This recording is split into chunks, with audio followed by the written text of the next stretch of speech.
ഈ നമ്മുടെ ഓറ സ്ട്രെങ്ത് ആക്കാൻ വേണ്ടിയിട്ട് പലരും ഓടി നടക്കുന്നുണ്ട്. ചിലർ പറയുന്നുണ്ട് ഓറ സ്ട്രെങ്ത് ആക്കി ഞാൻ നീ ബ്രഹ്മമാണ്, നീ രക്ഷപ്പെട്ടു. അത് വളരെ തെറ്റായൊരു ധാരണയാണ്.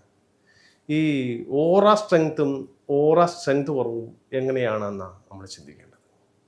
അതായത് സൂക്ഷ്മമായ ഏകാഗ്രമായിട്ട് നമ്മൾ ഇടപെടുമ്പോഴെല്ലാം ശരീരബോധം കുറയുന്നുണ്ട്.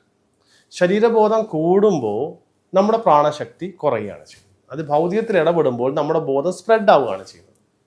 ഇപ്പോൾ ഉദാഹരണം, നിങ്ങൾ വെളിയിലേക്കാണ് നോക്കുന്നതെങ്കിൽ നിങ്ങൾ തിരിച്ചറിയുന്നത് ആ വസ്തുവിനെയാണ്. നമ്മുടെ തിരിച്ചറിവാണ് നമ്മുടെ ബോധം. ആ തിരിച്ചറിയുന്ന വസ്തുവിലേക്ക് നിങ്ങളുടെ ബോധം സഞ്ചരിക്കുന്നത് ശരീരം വിട്ടാണ്. നിങ്ങളുടെ ശരീരബോധം കുറഞ്ഞാൽ പോകുന്നത്. ഈ സമയത്ത് നിങ്ങളുടെ ശ്വാസഗതി വളരെ കുറവായിരിക്കും. ഒന്ന് പരീക്ഷിച്ച് നോക്കിയാൽ മതി. ഒരു മാവിൽ ഒരു മാങ്ങ നിൽപ്പുണ്ടെങ്കിൽ ആ മാങ്ങയെ സൂക്ഷ്മിച്ച് നോക്കുക.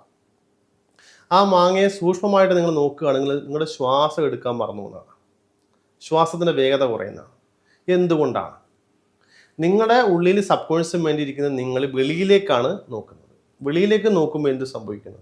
നിങ്ങളുടെ ബോധം പൂർണ്ണമായിട്ട് അങ്ങോട്ട് പോയും ബ്രെയിൻ എന്ത് ചെയ്യും, അതിനെ തിരിച്ചറിയുകയും ചെയ്യുമ്പോൾ ഇവിടുത്തെ പ്രവർത്തനം ചെറിയ മന്ദതയുണ്ടാകും. അതുപോലെയാണ് കർമ്മം.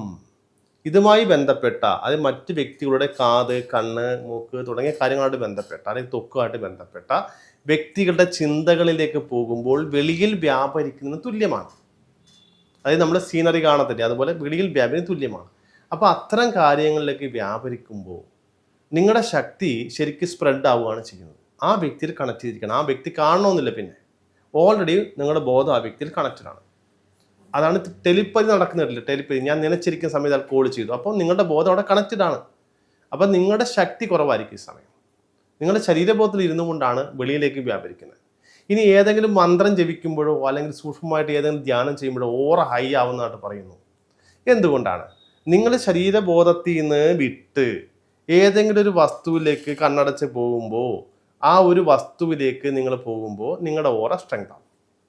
നിങ്ങൾ ഹീൽ ചെയ്യുമ്പോൾ നിങ്ങൾ സ്ട്രെങ്ത് ആവുന്നത് നിങ്ങൾ പ്രാണനിലേക്ക് ലയിക്കുകയാണ്.